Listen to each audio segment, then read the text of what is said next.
Om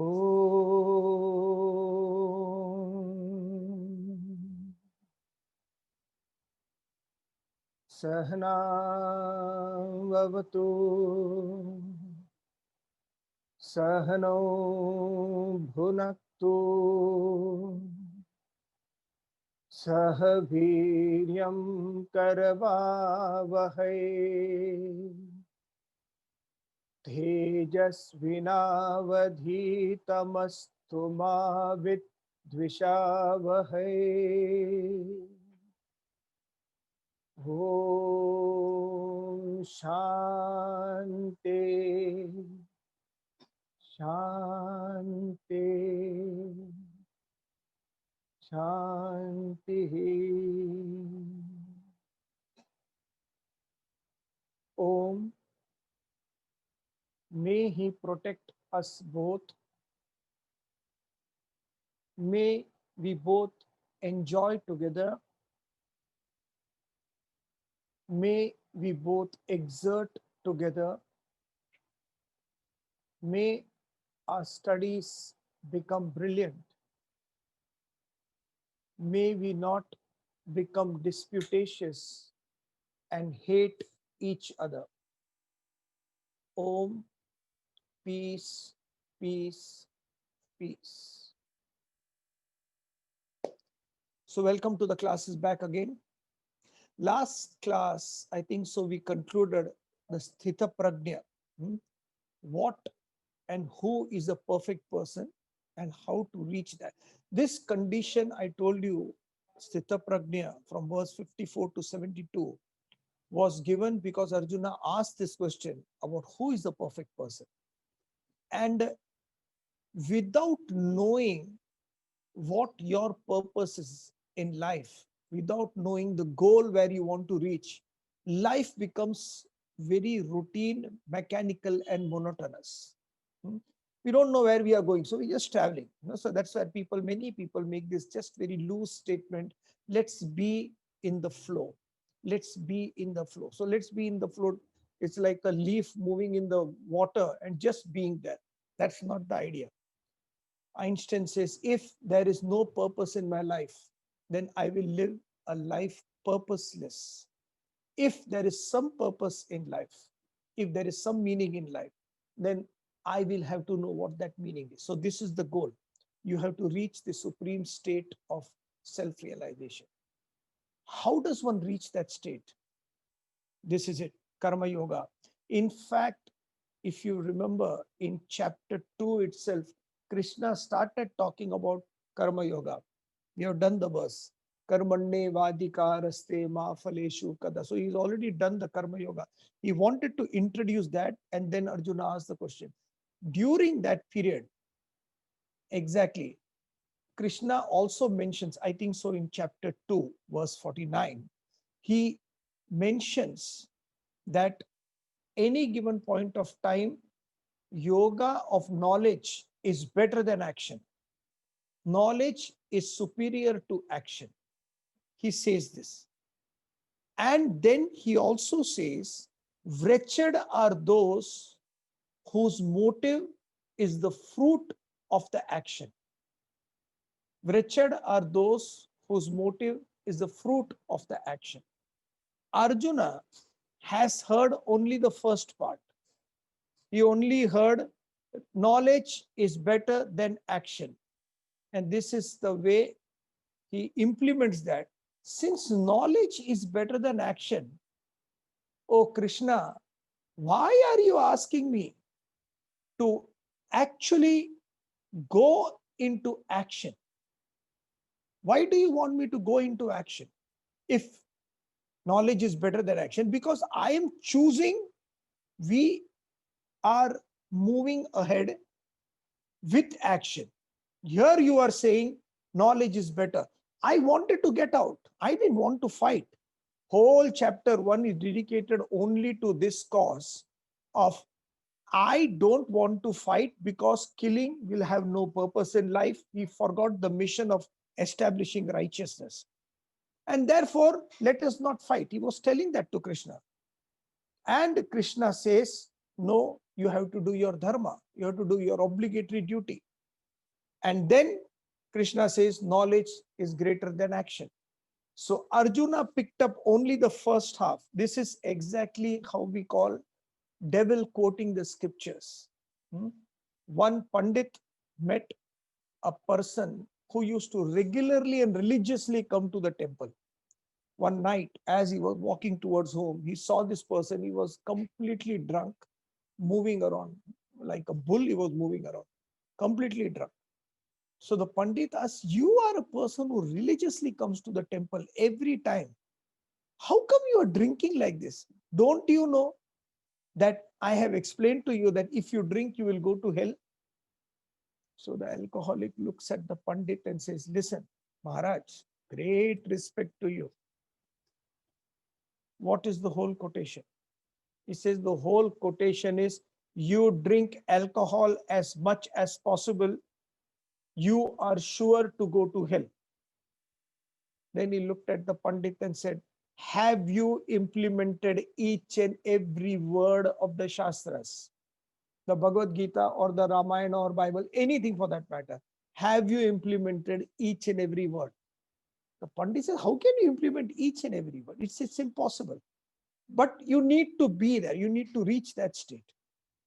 Exactly, sir. That's what I am doing. I am implementing the first half of the mantra. You drink alcohol as much as possible. I am doing that. When time will come, I will implement the next step also. So half I am studying. So exactly the same way, Arjuna also quotes only half. You told knowledge is better than action. Then on what basis are you telling me to act? This is the start of Karma Yoga. Now we have launched into the chapter Karma Yoga. Majority of people love this chapter. In fact, my favorite also, because it teaches you how to reach that supreme state. One of the most misunderstood words in the world is karma. Everybody, you ask them, what are you doing? They say, I am working. मैं अपना कर्म कर रहा हूँ. I am working. I am working. Everybody works. Each and every one of us, wherever they are, they work. A housewife works maintaining the house. The husband goes out, he earns a living, or vice versa. Everywhere, everybody is putting their effort. It is said in the Bhagavad Gita, eventually we'll come to that when you are doing Karma Yoga, you will never reap any sins and you'll always remain happy. Out of 100 people who may be listening now, all 100 must be doing some karma, some action, 100%. That's guaranteed. You can't stay without without activity. Are you all happy? Are you all without any agitation? Okay, let me put this way. How many of you have never been agitated and constantly being happy? Constantly being happy for at least 3 days continuous. Just for 3 days. I'm not talking 3 years, I'm not talking 8 years.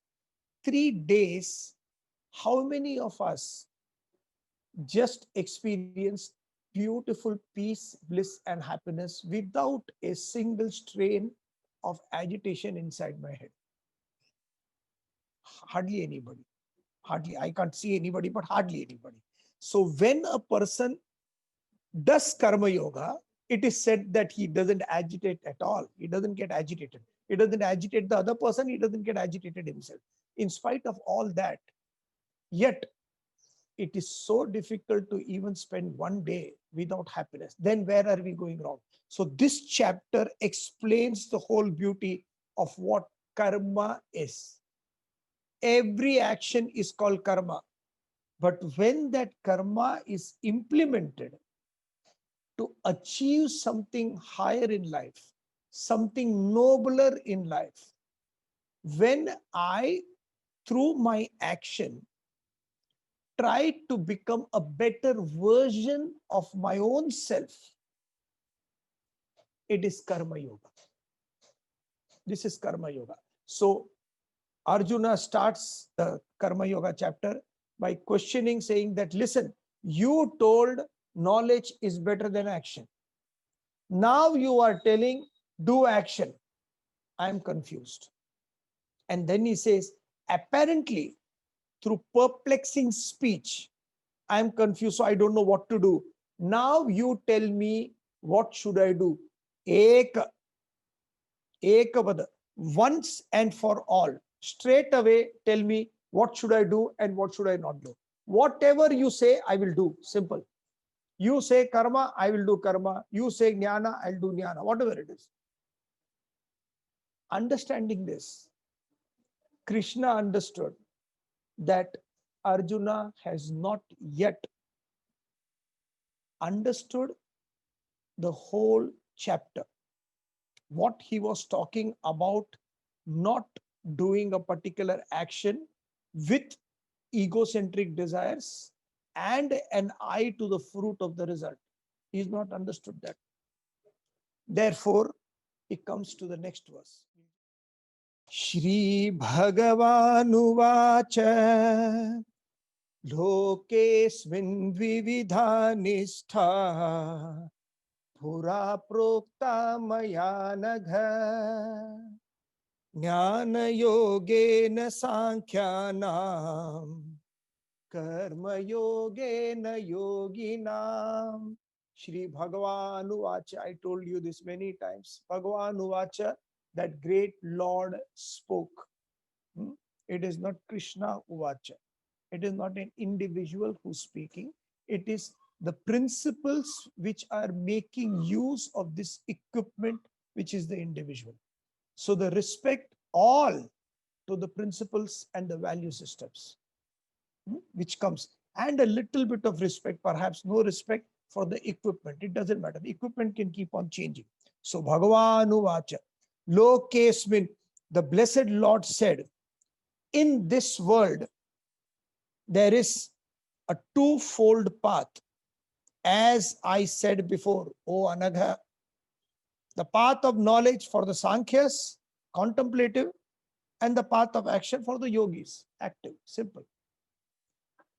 Twofold paths. So it's a straight path, but it is folded like this. Twofold path.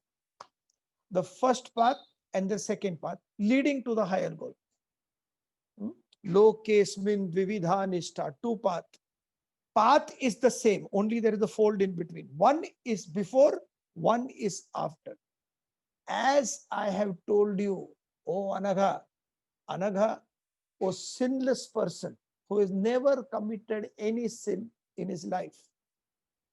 That's the title given by Krishna to Arjuna. I have already told you before. What this means is tremendous amount of patience. This is one thing which most of us, if not all, are lacking. We are in a hurry for everything. Everything becomes a race. When did I just sit, close my eyes or open my eyes, looked around nature, and just be without anything entering my mind? Sir, that is so much of a time waste. No, nothing is time waste. We don't know how to relax. We need some external stimuli, a soft music, a this, a that, so that I can rest in peace. But mentally, strong things go on. So as I have said before, is that patience. You should have the capacity to speak the same thing or say the same thing 100 times without getting mentally agitated. This Ramakrishna Paramahamsa calls a mother's heart. Whatever the child does, a mother always has a smile. Look at it. Even when the child has grown up to be a big man or a buffalo, whatever you call, that guy is shouting at the mother. When the mother is telling, Swamiji, inko kuch bolo na, tell this boy, na, he is always making fun of me. The boy says, just keep quiet, mom. सबके सामने रोना धोना जरूरी है. You have to cry before everybody. Just let him be. Sorry, Swamiji, it's not for you. Okay, thank you very much. And he left. And then the mother looks at Swami and says that, look, no, how is he? He's basically very good. That attitude is called a mother's heart. Whatever wrong you are doing, however bad you are, the attitude of the mother will always be, what can I give you? Did you eat anything? Did you eat anything? That thought is important. As I have told you, the same patience should be there in everybody. With whoever you are tackling, that kind of patience. Like a water, when a water comes against an obstacle, a small mud, it goes around. A stone, it moves around. A hill, it moves around. It doesn't fight. Big mountain, it moves around. Range of mountains, where the water cannot go from around. Then the strength of the water is it can tear open the mountain and go through. That kind of strength needed. So patience till the last level. Krishna's patience. As I told you so, what did I tell you? Two things, twofold path. The first part is for the yogis. The second part is for the jnanis.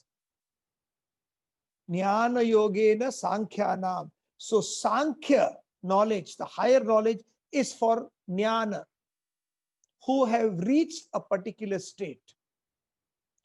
Others who have not reached the higher state, you have to do karma. Karma yogena yoginam. For yogis, you have to do karma yoga. Now, everybody looks outside in the world and starts talking about this is karma and that is jnana. I personally have seen this, as some students who were asking when we wanted to come to the Bombay to start classes and all from the academy at that time, 10 years back. Some students, so I went to one of the senior students and said that, listen, I think I should go to the city and start the classes because this knowledge is very important. And if it can help my life, it should help everybody's life. So why not share it? What do you think? And that senior student actually told me this. He said, listen, you have got too many vasanas. You have got too many desires. You are basically extroverted. So you have to do karma. I, on the other hand, this is actually what he said. I, on the other hand, don't have too much desires. I'm basically empty. Not many vasanas gurgling inside. So I am meant for jnana yoga. See, even there, we love to compare. So given a choice to everybody, would you like to do karma and jnana? People will say, no, I think I don't have desire. I want to go into jnana yoga. That's why the most important lesson in any spiritual practice is find out yourself where you are. No external agency is going to tell you where you are. This is an internal phenomenon, not external. So externally, a person not acting in the world may be a lazy person, may be tamasic, need not be Sankhya, contemplative, therefore I am not acting. No. When you are contemplative from within, when you have, so there are two categories. What are the two categories? See, Karma Yoga, he said, Jnana Yoga, he said. He is not mentioned Bhakti Yoga. He is mentioned the whole chapter of Bhakti Yoga. Because any action you do, whether contemplation or karma, you need to have the passion to go along with it. And that is Bhakti. Bhakti is nothing but their internal force, internal passion towards whatever you want to achieve in life. So this two categories human beings are. One are the extroverts. Extroverts are those who have a lot of desires, and that desire needs to function outside. It needs to function. So they perceive through their senses, eyes, ears, nose, tongue, and skin. Then those stimuli reach his internal strength of mind and intellect. Mind is full of emotions, we know this, likes and dislikes, moods, impulses. Intellect is what judges and discriminates between what needs to be done and what need not be done. So the stimuli reaches the mind, stimuli reaches the intellect. Intellect decides, should there be a response to any stimuli? And based on the desires, the response is given by the organs of action: hands, legs, mouth, reproductive organs, and anus. These are the 5 organs of action. More the desires, more the reaction. It's like more chemicals inside, more it's gurgling. So the action automatically is more. Now remember this, okay? I'll explain to you nicely. When the reactions are more, actions are more. Selfish life. Slowly, when you learn to remove or eradicate these desires, then you have come from becoming extrovert to introvert. When you are introvert, the desires have become very less because of your spiritual stature, because of your disciplines of karma, bhakti, jnana, whatever it is, your desires have become very less. So perception still goes on. Reaction has become less. The chemical inside is not very fiery. It just sublimated a little bit. It's grown a little bit. Therefore, the reaction is less. Such a person is called introvert. That's all. When I am looking at a person outside who is acting in the world, now listen to this, this is very important.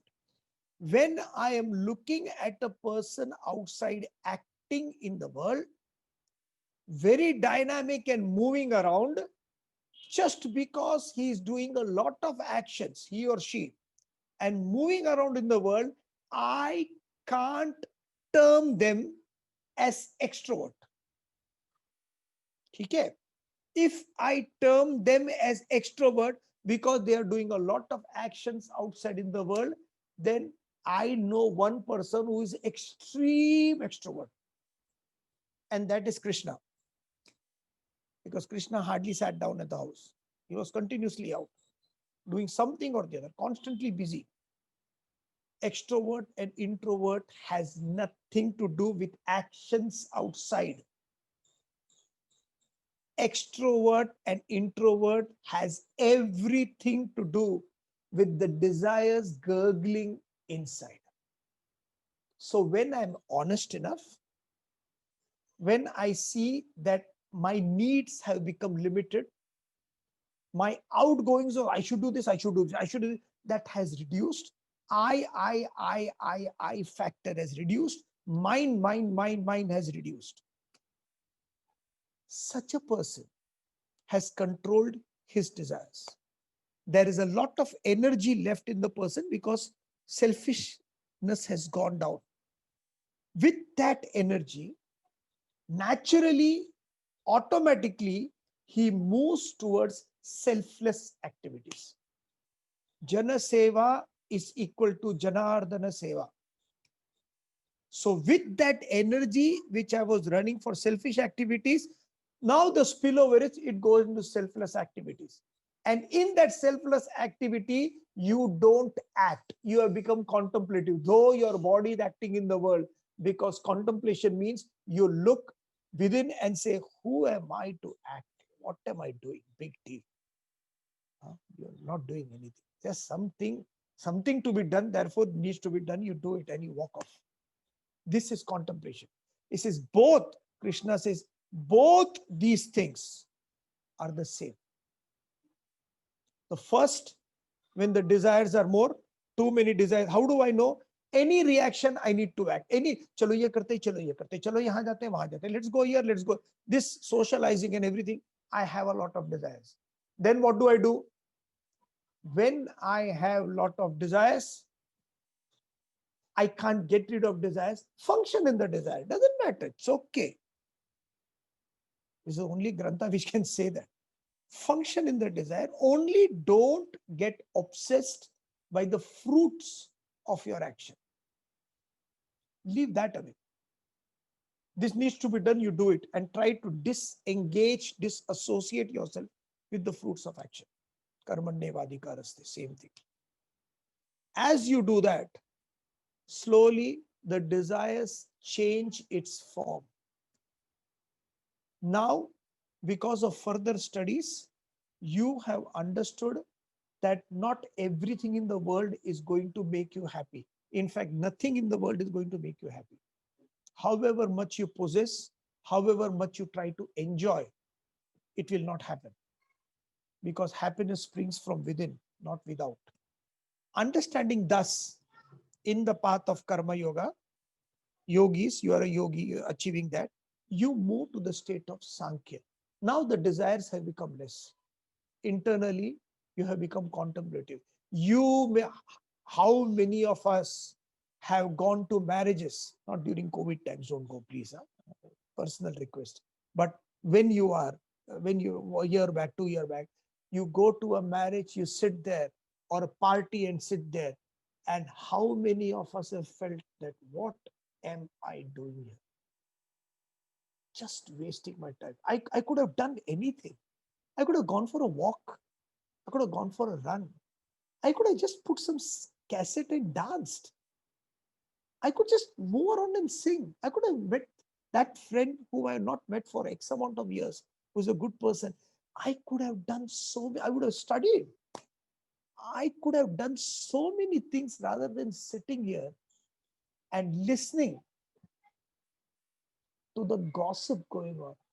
Where did you get the jewelry?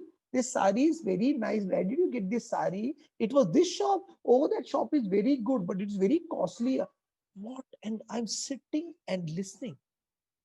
Men and their gadgets and jewelry, and women and their dress materials, jewelry, and men.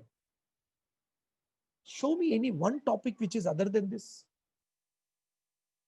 When a time comes where you sit like this in an occasion and the mind goes away from those occasions to a inner thought process where you are no more there, you have become introvert. If you take this definition of an introvert, I guarantee you 70 to 80% of the people listening here have become introvert. At least 70 to 80%. As soon as you sit and say, I can do something else. So all introversion does is from within. I don't have any more desires to fulfill myself. Lokesmin dvividha nishta pura prokta maya anaga. Oh, anaga, sinless one.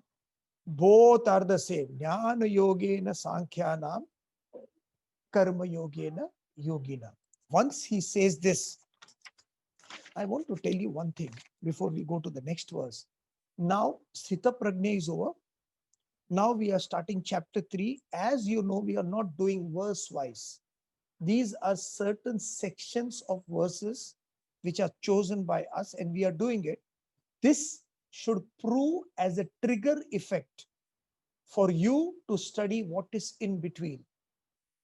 I'll try to capture as much as possible what is in between, but within these verses. So if you are a systematic study, I'll tell you how to study. We have done chapter 1. We have done chapter 2. We have done Sthita Prajna. Pick up a 100-page notebook. Not more, 100-page notebook. Chapter 1, there are 47 to 48 verses. You study the whole chapter and write the chapter 1 synopsis. Not verse-wise. Synopsis of what your understanding is. This happened to Arjuna. All these people came. Duryodhana said this. And then Arjuna sat there. Then Krishna took his chariot before the Kauravas, Bhishma and Drona. And then seeing them, Arjuna did not know what to do, and he started his sermon. Arjuna started his sermon. And then you write down what Arjuna said. Just generally, this will come to probably around 8 to 9 pages. I'll tell you how to study this. So this is chapter 1. You have done this. 8 to 9 pages of what your understanding is. What is the chapter saying? And then all of us in English grammar, we have done something called précis writing. Correct? Précis writing is where you slash the whole content into 1/3. Now, that 9 pages, you bring it to 2 pages.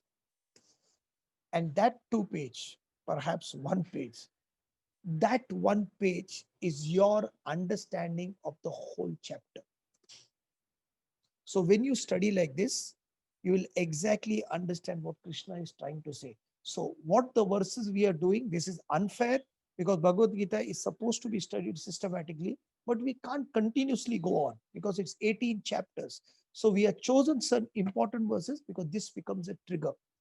After this, Lokesmin Vivida Nishtas, Krishna saying, then Lord Krishna says, be careful, don't jump into action or don't jump into contemplation. For you, Arjuna, I am telling you, action is better than contemplation. He says that too. Another tip of the Bhagavad Gita, never comment on something out of context. In some verse, Krishna says knowledge is better than action. So you say, Krishna said that. Another verse, he says, action is better than knowledge. Reference to context, you have to understand to whom he is speaking. He is speaking to a person full of desires, Rajasic mentality, who wants to be a simple man of the world. He has a family, he's got children, and he loves riches, he loves his parties. Arjuna is such a guy. And Arjuna talking Sankhya depicts or indicates that he's trying to run away from the situation. Because he's really bothered about everybody's life, then he would never have fought long time back. Here he's bothered because his goal has become separate. He's forgotten why we are fighting. For that, for Arjuna, the Lord says, karma is better. You do your karma. And then he mentions all the great Mahatmas before you have reached the highest state only by doing karma. He adds, a person who is not acting outside in the world. Remember this. A person who is not acting outside in the world, but internally the desires are gurgling. Mithyacharasa uchyate. He is said to be a hypocrite. Internally the desires are gurgling. Outside, I am a brahmachari. I am a sannyasi. Oh, I am a spiritual person. These get-ups are not what makes one spiritual. So don't go on that. All these things are externally manifested uniform. Externally, the behavior is very, very cultured, extremely soft spoken, always smiling. When the bhajan is there, you keep on smiling. You do this. And you're always happy. You say, God. Anybody says, how are you? Arey, God ne sab kuch de diya hai. All these dialogues you give. Internally, when you are alone, what do? A person desires are gurgling inside, but externally he is not doing anything. Mithyachara sah uchyate. So he said by the great masters, what? He is a hypocrite.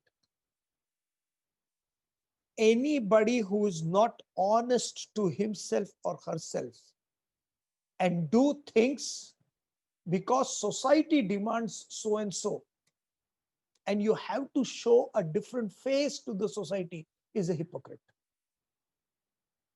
If I am doing wrong, I will say I am doing wrong. Truth should always win. Satyameva jayate.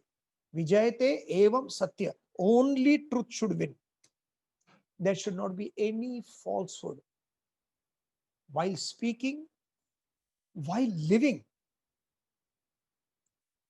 Each and every word what you are talking, or many people tell me that, sir, we are trying to talk Vedanta to people, but not many people listen. Is it coming from the depths of the personality?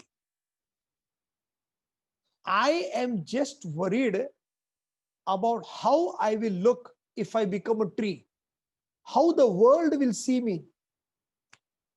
I can't become a tree, a productive tree, if the world has to see me, unless I dig my roots deep into the soil. My focus for growth, our focus for growth, should be only to dig the roots deep within the soil, not how much I'm going to shoot, because the amount I have strength putting in the depth of knowledge is what the world will be seeing on top. That is an effect. The shape of the tree, the size of all that is an effect. The roots are the cause. So what is the depth of your knowledge? Are you living the knowledge? Majority of the students plateau here. X amount of years studying Vedanta, Bhagavad Gita, Ramayana, we know everything. But the depth is not there. Why? Because the worldly connections are going on still, strong as ever. Mithyachara sauchyate. He says, remember, better than that is you act outside. You act outside with your desires. Only don't expect the results of the fruit.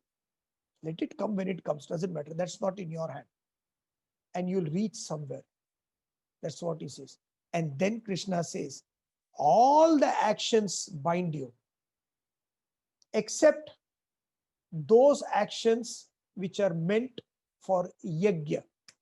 Yajna sister, yajna sacrifice. Other than the attitude of sacrifice, all other actions will bind you. Remember this. All other actions. So whatever action, it will bind you. It will have a success, it will have a failure. But if you have an attitude of sacrifice, then you don't need to worry at all. Like a cloud giving rain, it gives itself away. Daffodils. Daffodils. William Wordsworth. I roamed lonely as a cloud high over vales and hills. And all at once I saw a host of golden daffodils. It will go. So be careful there. That attitude should be there in every action. When I am doing this, is there even one person who may benefit? When we started this Zoom class, to be honest, I'm being very honest here, okay? In the Zoom class, I was worried how many people are even listening. Seriously, I can't see anybody.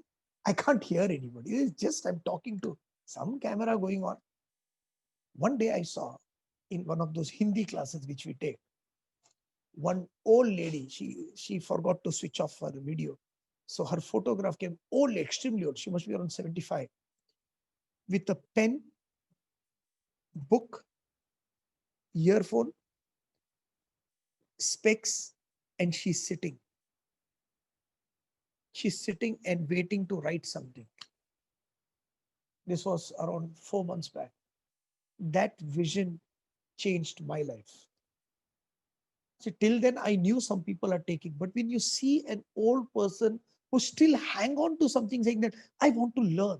Youngsters learn, I understand, because they want to make their life better. But what about people who have already lived X amount of their lives? that attitude of studies. Never become a. So that attitude of sacrificing your time, you're all sitting here, sacrificing your time. I am coming here, sacrificing my, everybody has got, it's built on sacrifice. If sacrifice is not there, we are bound. We are then functioning on, I like this, therefore I am doing it. Not that I need this in my life. After saying all that, he says, remember, only through yajna can a person reach a higher state. And then Krishna goes to the next verse. Yajna shishtashin santah muchyante sarva kilbhishaihi bhunjate te tvagam papaha ye pachantyatma karanat. What is yajna? A spirit of sacrifice. A spirit of sacrifice is where you shrug your shoulders, whatever activities you have done in your life, and you say, I have not done anything. Seriously, I have not done anything. All was his mission or her mission, whatever you want to call the spirit. If you're a man, you call his mission. If you're a woman, you call her mission. It's the same thing. Whatever was needed was done, nothing else. There was a king, and a young king actually, and he had a minister. Old king, and he had a minister. And whatever happens, the minister had this ability to say, hey, whatever God does, it's his blessing. Every time it's his blessing. So king would say something, this happened, the opposition king has done this, and this person will say, whatever is God's blessing, all God's grace. So king would keep quiet. He had a son, and the son used to not like this guy, minister. Every time he'd say, everything is God's grace. Everything, what is the big deal? Everybody knows everything is God's grace. You're not giving any solution. So the old king passed on. He died. The young king took up the throne. And one day he went hunting. He usually goes once a month. When he went to hunting, something cut. There was a gangrene in his thumb, and his thumb got cut. It had to be amputated. So he told the minister, oh my God, this is full of pus and my thumb will be amputated. He said, everything is God's grace. He got so angry. He put that minister in prison. And somehow the thumb got amputated. And he said, this fellow should languish in the jail. Everything is God's grace. Everything is God's grace. And then subsequent month again, he went to the hunt. When he went to the hunt, he separated from his folks and he reached in the interiors of the jungle. There was a tribe there, and it was their very auspicious puja. That puja, they used to sacrifice somebody to the goddess. So they caught the prince and they said, you are royalty. Today, Devi Mata will be very present that we are going to give you a sacrifice. He said, listen, please don't sacrifice. Whatever you want, I'll give you. Don't sacrifice me. I've got a whole kingdom to run. He said, no. We'll have to kill you because you have come here now. And this is God, Devi's Prasad. And they anointed him with all the goodies. And they were ready to chop his head off. Suddenly, one person noticed something. He says, excuse me. And he whispered, his thumb is cut. It's an imperfect sacrifice. Devi will not be happy. So they said, yes, you are right. And they let this king go. He came home. He was so happy in the palace. He immediately brought that minister out and said, you know what happened? I went hunt and they saw this thumb. Now I know what you're saying, that is God's grace, God's blessing. He said, yes, it is God's blessing. He said, no, tell me one thing. When you said it is God's blessing, I put you in prison. And you were suffering there for 1-2 months. How is that God's blessing? So the minister says that was also God's blessing, because if you had not put me into the prison, I would have to ride with you in the jungle. I would have been sacrificed by that tribe. Everything is his grace. some work needs to be done. It's done through this equipment. I do everything possible, nothing is mine. We'll continue the verse, do it substantially next class. Thank you very much.